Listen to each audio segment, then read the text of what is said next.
Hello everyone, मैं ममतेश गुप्ता। आज देखेंगे सीटेट प्रीवियस पेपर 12 जनवरी 2022 वाला। इसके 2 पार्ट हम पहले कर चुके हैं और ये थर्ड पार्ट है। ठीक है, और 31 से 50 तक के हम क्वेश्चन पहले कर चुके हैं। अब आज हम 51 से देखेंगे। चलो शुरू करते हैं। पर्यावरण के क्षेत्रों का सही मिलान उनके उदाहरणों के साथ कीजिए और सही विकल्प चुनिए। स्थलमंडल, वायुमंडल, जैवमंडल, जलमंडल। और ये ऑप्शन दिए हुए हैं। जल समूह जैसे नदियां, झील, समुद्र, पौधे, जीव, धातु और चट्टान, हवा की विभिन्न गैसों से निर्मित सतह, ये सतह है। तो इसका सही मिलान है थर्ड। इसका सही मिलान थर्ड है। इसका मिलान करते हैं अभी। देखिए, ए का 3 है। ए का 3 यानी कि जो स्थल मंडल है वो किससे बना है? धातु और चट्टानों से, है ना। बेसाल्ट से बनी हुई है, ग्रेनाइट की बनी हुई है हमारा जो धरातल है। तो स्थल मंडल यानी कि जमीन जो है हमारे पृथ्वी की, उसके बारे में बात हो रही है। वायुमंडल किससे संबंधित है? वायुमंडल है हवा की विभिन्न गैसों से निर्मित सतह है। तो जो हमारे वायुमंडल में बहुत सारी गैसें हैं, ये उनके बारे में बताया गया है। जैव मंडल का है पेड़ पौधे, जीव जंतु जितने भी हैं ये सारे जैव मंडल के अंदर आते हैं। ठीक है, जीव जंतु भी आते हैं, पक्षी भी आते हैं, ये सब किस में आते हैं? जैव मंडल में। और लास्ट है जल। तो जल का मिलान है जल समूह जैसे नदियां, झील, समुद्र आदि। नेक्स्ट देखते हैं 52। निम्नलिखित में से कौन सी वायु में मौजूद गैसों में से ग्रीन हाउस गैस है? ए आर्गन, बी हाइड्रोजन, सी हीलियम, डी कार्बन डाइऑक्साइड। इसका सही आंसर है 4, कार्बन डाइऑक्साइड। जो ग्रीन हाउस गैस है वो कार्बन डाइऑक्साइड है। और कार्बन डाइऑक्साइड के साथ साथ CFC है, क्लोरोफ्लोरोकार्बन, मेथेन, और बहुत सारी गैसें हैं, कई सारी और भी हैं। नेक्स्ट देखते हैं 53। वायु विभिन्न गैसों का मिश्रण है।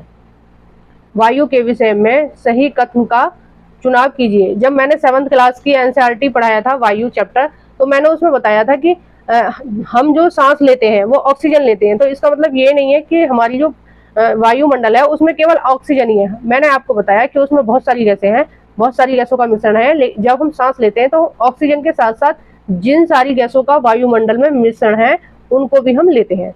आइए देखते हैं इसके ऑप्शन। पौधे वायु से सीधे नाइट्रोजन लेते हैं। हरे पौधे ऑक्सीजन छोड़ते हैं। सी हीलियम, आर्गन और ऑक्सीजन गैस वायु में प्रचुर मात्रा में है।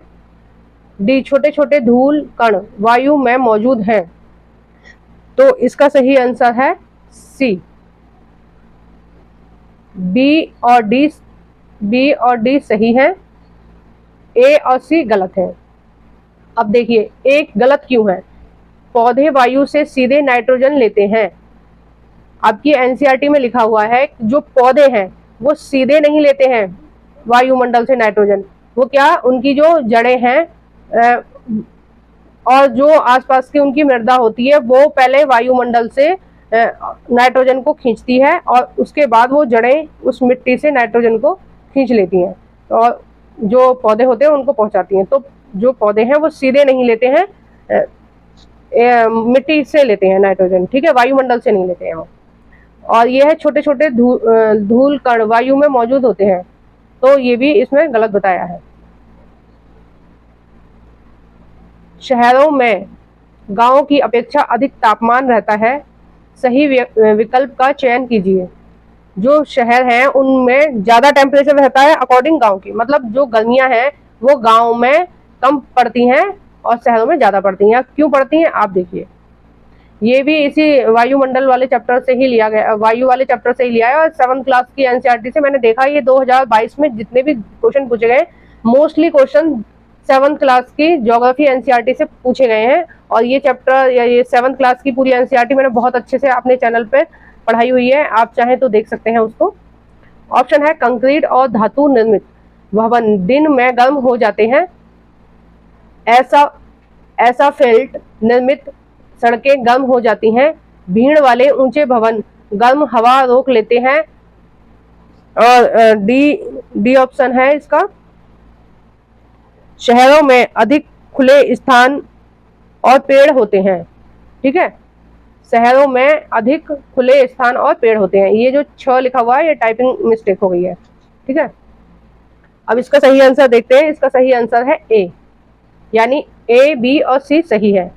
और इसका जो आंसर डी है वो गलत क्यों है उसे मैं बताती हूँ आपको। शहरों में अधिक खुले स्थान और पेड़ होते हैं, ये आप सब लोगों को ही पता होगा। जो शहर होते हैं उनमें ना तो बहुत ज्यादा खुले स्थान होते हैं और ना पेड़ पौधे होते हैं, है ना।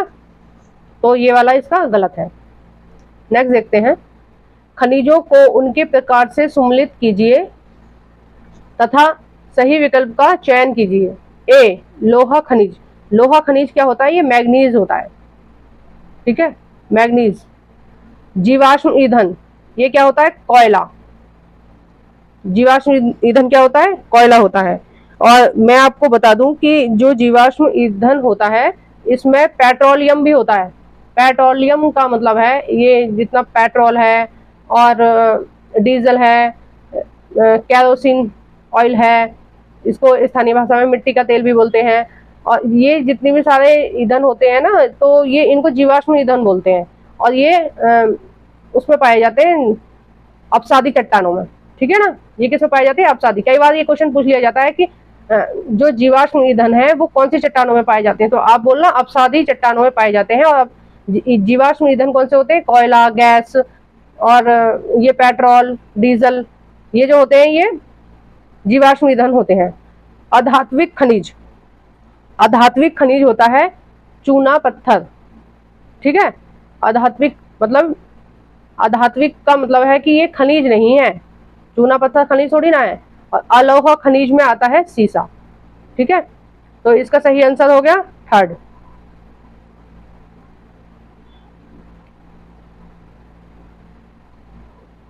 यदि वन्य जीव के संरक्षण के लिए निम्नलिखित में से कौन सी गतिविधियां कार्य आवश्यक हैं?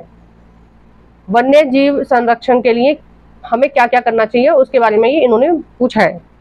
आइए देखते हैं। वनों की कटाई और मृदा अपरदन, मतलब हमें वन काटने चाहिए वन्य जीव संरक्षण के लिए। जंगल की आग और भूस्खलन, मतलब जंगल में जो आग लग जाती है वो सही होती है वन्य जीव जंतुओं के लिए। भूस्खलन होता है कि बहुत सारी जो जमीन है वो एक साथ नीचे की तरफ धंस जाती है। या फिर राष्ट्रीय उद्यान और वन्य जीव अभ्यारण्य और या फिर निर्माण कार्य और शिकार। तो ये तो बहुत इजी वाला क्वेश्चन पूछ लिया है इन्होंने, आप सबको लग ही रहा होगा कि इसका आंसर है थर्ड। अब इसमें एक बहुत कंफ्यूजन रहता है कि राष्ट्रीय उद्यान और वन्य जीव अभ्यारण्य क्या होता है। तो जो राष्ट्रीय उद्यान होते हैं ये दोनों एक ही होते हैं, लेकिन जो राष्ट्रीय उद्यान जो होते हैं उनको केंद्र सरकार की देखरेख में रखा जाता है। ठीक है, केंद्र सरकार इनका संचालन करती है, जो भी है केंद्र सरकार देखती है। लेकिन वन्य जीव अभ्यारण्य में इनको कौन देखता है? इनको राज्य सरकार देखती है।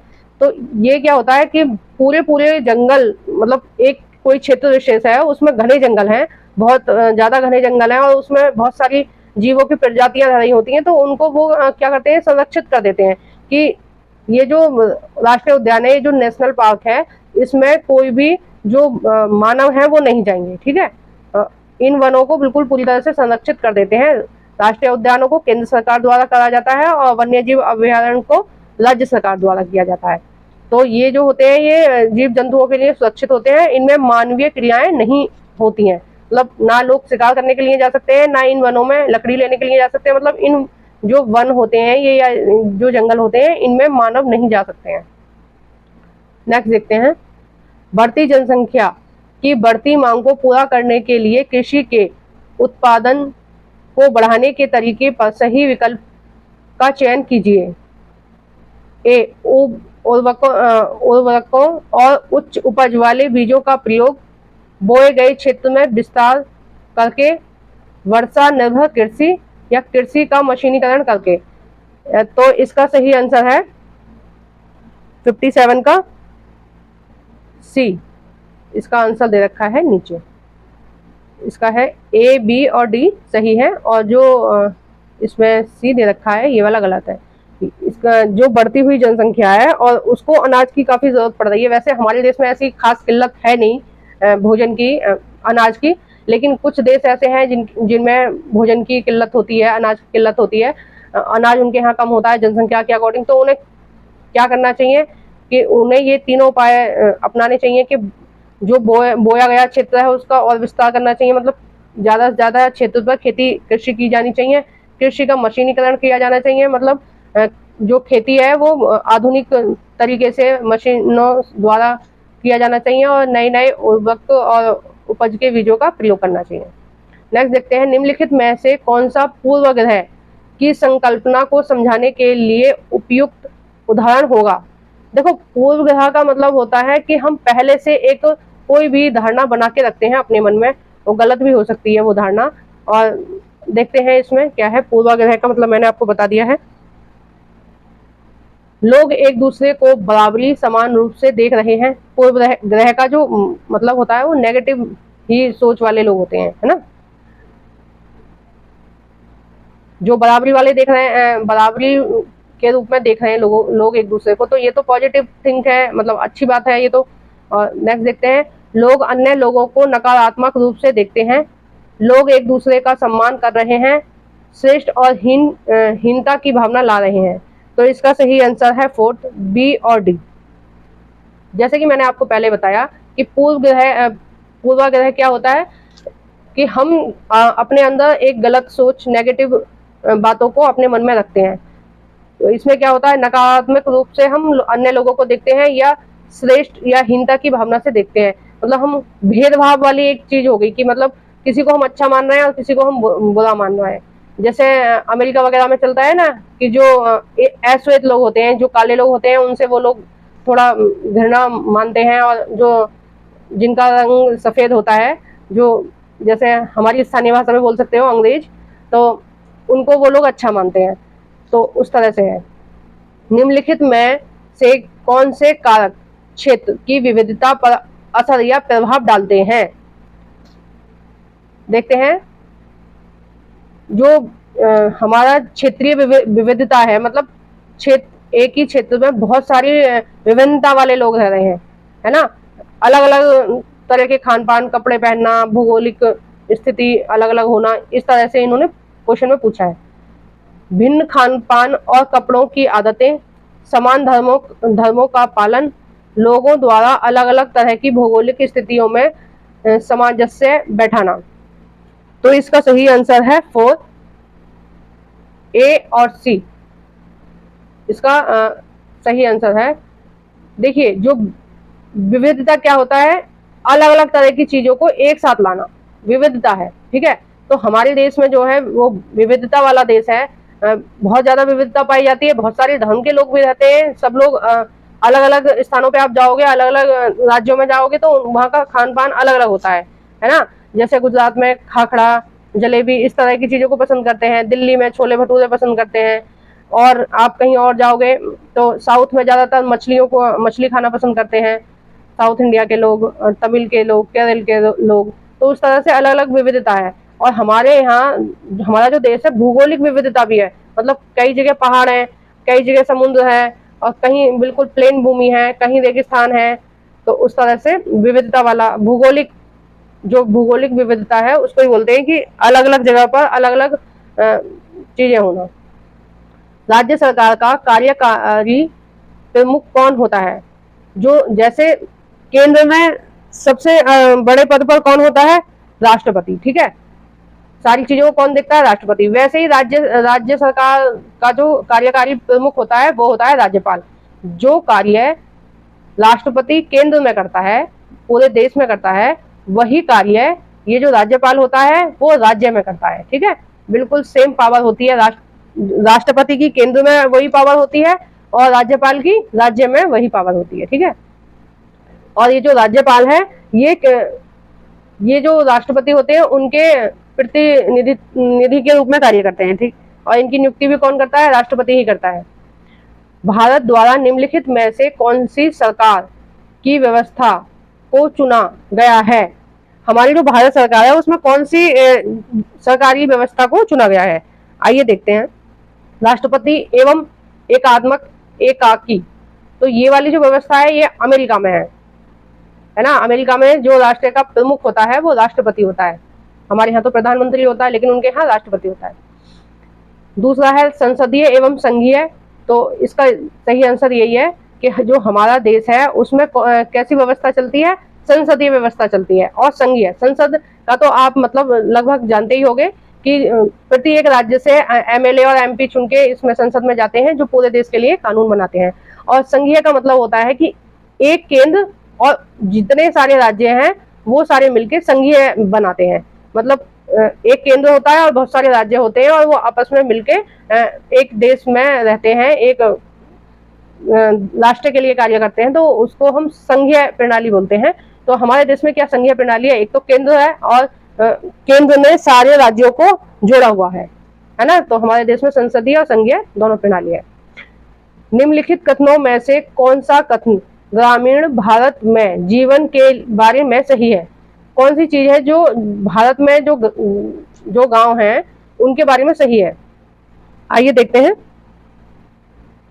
भारत में कुल किसानों में लगभग हर 5 में से 4 बड़े किसान हैं, तो ये गलत है। भारत में क्या है, छोटे छोटे किसान पाए जाते हैं, बड़े किसान तो बहुत ना के बराबर ही होते हैं। ठीक है, ज्यादातर जो किसान होते हैं उनपे 4-5 एकड़ जमीन होती है बस।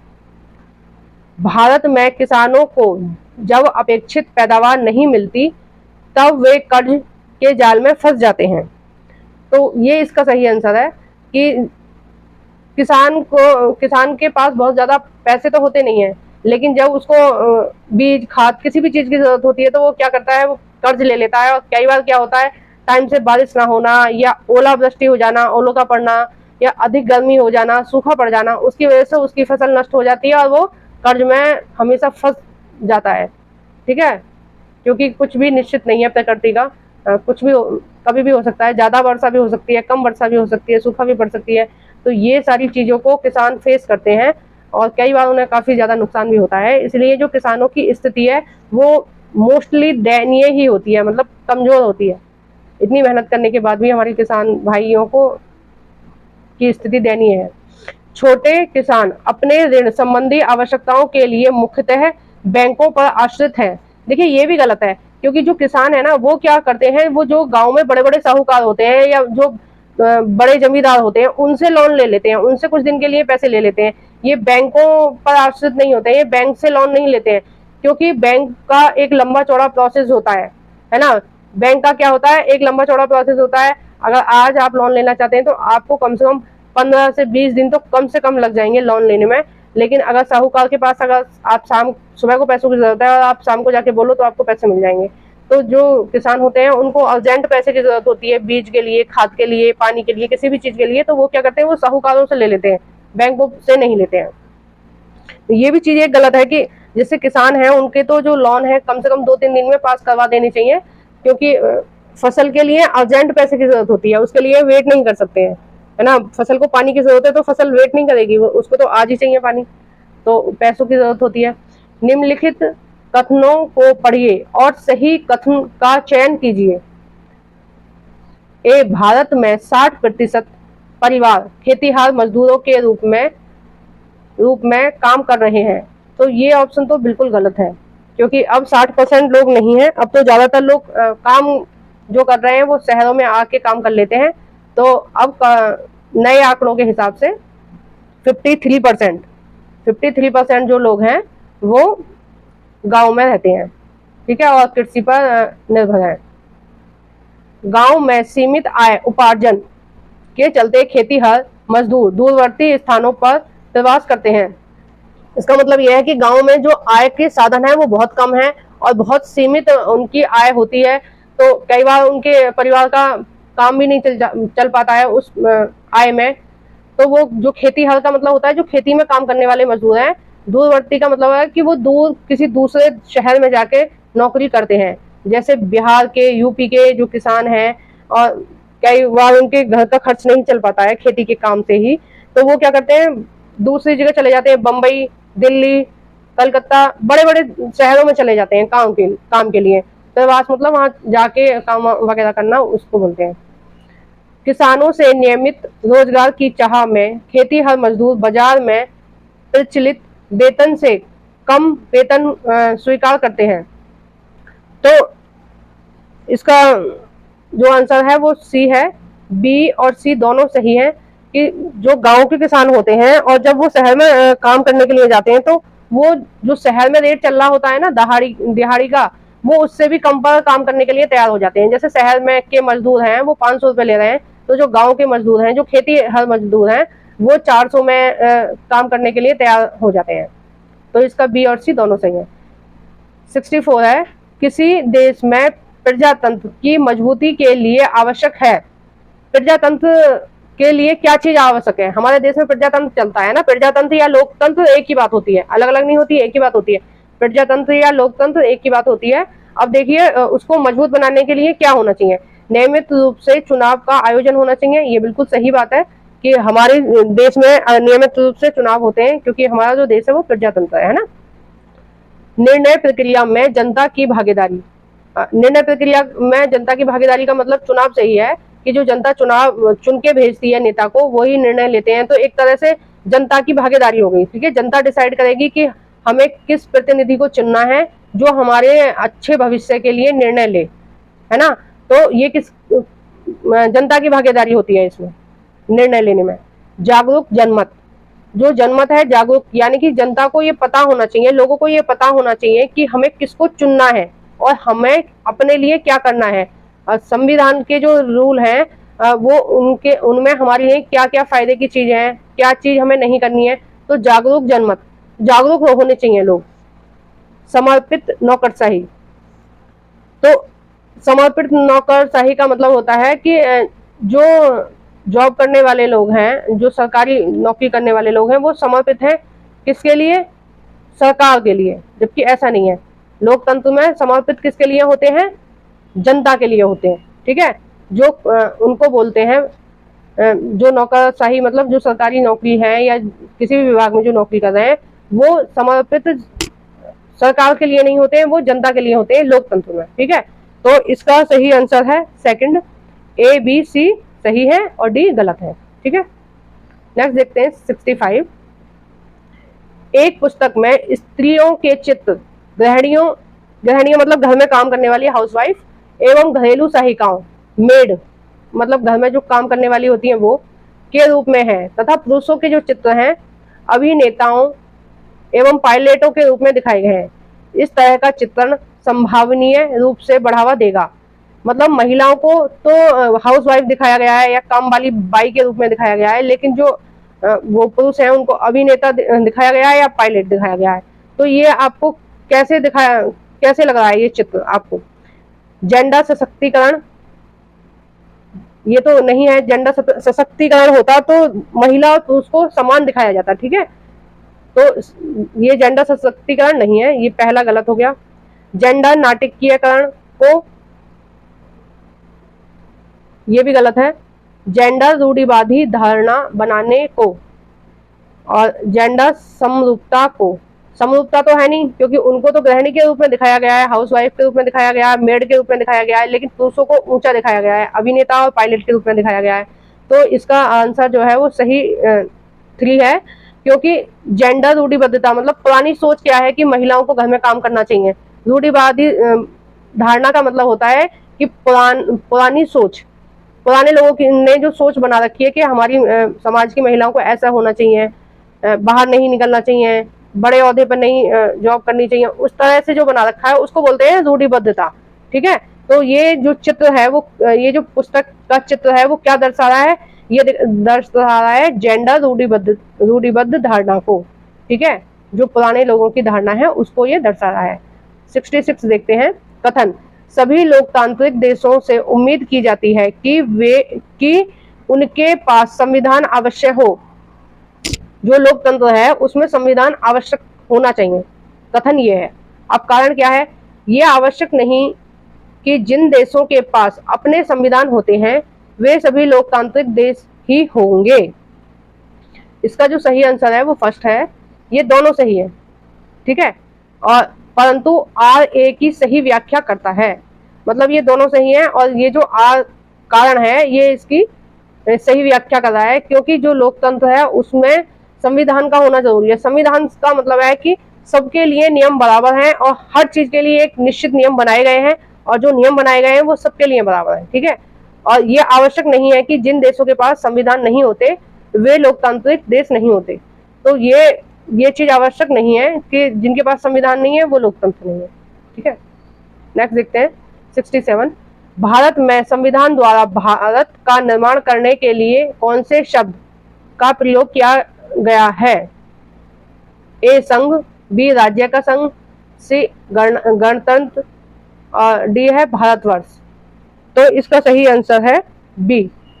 जो भारत के संविधान में लिखा गया है, भारत को क्या लिखा गया है? राज्यों का एक संघ, मतलब बहुत सारे राज्य एक साथ रह रहे हैं। जैसे आप अपनी हाथ की मुट्ठी बांध लें तो आपकी पांचों उंगली एक संघ में आ गई ना, उसी तरह से।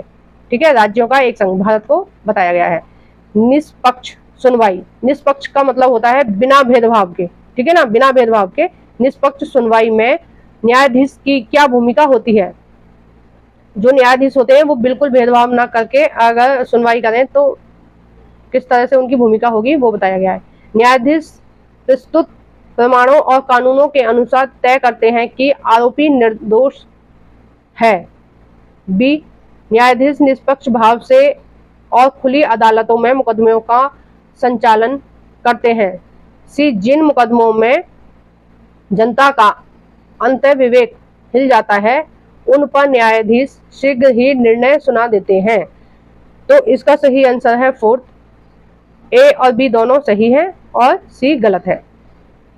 देखिए, जो न्यायाधीश होते हैं वो कानून और प्रमाण मतलब सबूत के आधार पर लोगों को देखते हैं कि वो दोषी है या निर्दोषी है। अपराधी को देखते हैं कि वो आरोपी है या निर्दोष है। ठीक है, और वो निष्पक्ष और खुली अदालतों में मुकदमों को देखते हैं। ऐसा नहीं है कि वो बंद कमरे में किसी भी एक पक्ष के फेवर में बात कही जाए। न्यायाधीश कैसे मुकदमे की सुनवाई करते हैं? निष्पक्ष के लिए खुली अदालत, यानी कि एक अदालत होती है, उसमें दोनों पक्ष मौजूद होते हैं और दोनों पक्ष के वकील मौजूद होते हैं, और सारे सबूत, गवाह, ये सारी चीजें होती हैं। मतलब सारी चीजें ओपन होती हैं, खुली होती हैं, है ना। और ये इसमें बताया गया है जिन मुकदमों में जनता का अंत विवेक हिल जाता है, मतलब उन पर न्यायाधीश शीघ्र ही निर्णय सुना देते हैं। मतलब अगर किसी चीज पर जनता बवाल कर रही है कि इस तरह से ये फैसला लिया जाना चाहिए, उस तरह से फैसला लिया जाना चाहिए, या कुछ गलत फैसले अपने विवेक के हिसाब से ले रही है, तो उससे न्यायाधीश शीघ्र ही निर्णय ले लेते हैं। तो ये चीज गलत है। न्यायाधीश को कोई फर्क नहीं पड़ रहा है कि जो जनता है वो किस तरह से सोच रही है उस चीज को, जिस चीज का मुकदमा लड़ा जा रहा है। न्यायाधीश क्या करेंगे? वो तो केवल प्रमाण देखेंगे, यानी कि सबूत देखेंगे, गवाह देखेंगे, और जो उस अपराध के लिए कानून बनाए गए हैं उन कानूनों को देखते हैं। शोषण 69 देखते हैं। कथन: शोषण से मुक्त के अधिकार का अर्थ है कि किसी को भी कम मेहनताना पर काम करने या बंधुआ मजदूर के तौर पर काम करने के लिए मजबूर नहीं किया जाना चाहिए, नहीं किया जा सकता। कारण है 8, अधिकतर सामाजिक न्याय संबंधी कानूनों का जन्म भारतीय संविधान में दिए गए मौलिक अधिकारों से हुआ है। तो इसका सही आंसर है ए। ये दोनों ही सही है और आर ए की व्याख्या करता है। शोषण से मुक्त का मतलब होता है कि आप किसी को भी अपने यहाँ 24 घंटे बंधुआ मजदूरी के तौर पर नहीं रख सकते हो, है ना। किसी को जबरदस्ती काम करने के लिए मजबूर नहीं कर सकते हो। और ये चीज किस में लिखी गई है? ये हमारे मौलिक अधिकार में लिखी है। शोषण के विरुद्ध आवाज उठाने का अधिकार हमारे मौलिक अधिकारों में दिया गया है।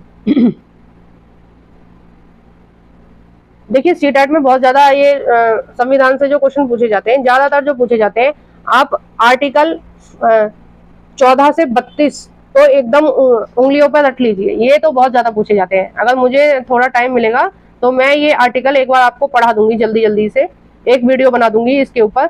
ये मैंने देखा है बहुत ज्यादा सीटेट में यहाँ से क्वेश्चन आते हैं। ठीक है, ये भी जो आया है मौलिक अधिकार से आपके इसी क्वेश्चन पेपर में लगभग 3 क्वेश्चन आ चुके हैं, ठीक है ना। इस बार के पेपर में ही 3 क्वेश्चन आ चुके हैं मौलिक अधिकारों में से ही, तो आप एक बार उनको देख लीजिए और मैं पूरी कोशिश करूंगी कि एक वीडियो बना दी जाए इसके ऊपर। 70 देखते हैं, भोपाल गैस त्रासदी के उदाहरण को लेकर की जाने वाली चर्चाओं में निम्न में से कौन से मुद्दों के स्थान पाने की ज्यादा संभावना है? ए, निम्न स्तरीय सुरक्षा उपाय, बी, कीटनाशकों का उत्पादन, सी, उद्योगों में लागत में कटौती, डी, मजदूरों को मुआवजा। तो इसका सही आंसर है सी, ए, बी और डी, इनकी संभावना सबसे ज्यादा है, ठीक है। और जो संभावना नहीं है वो कीटनाशक का उत्पादन करने की नहीं है। ये भोपाल गैस त्रासदी जो हुई थी वो 1984 में हुई थी, ठीक है, 1984 में हुई थी। तो इसी तरह की और इन्फॉर्मेशन के लिए और सारे प्रैक्टिस सेट के लिए सब्सक्राइब करें मेरा channel NCERT Mamtesh Gupta. Like भी करा कीजिए आप और शेयर भी करो, और अगर चैनल पर नए हैं तो प्लीज चैनल को सब्सक्राइब कीजिए इसी तरह की और वीडियोस के लिए।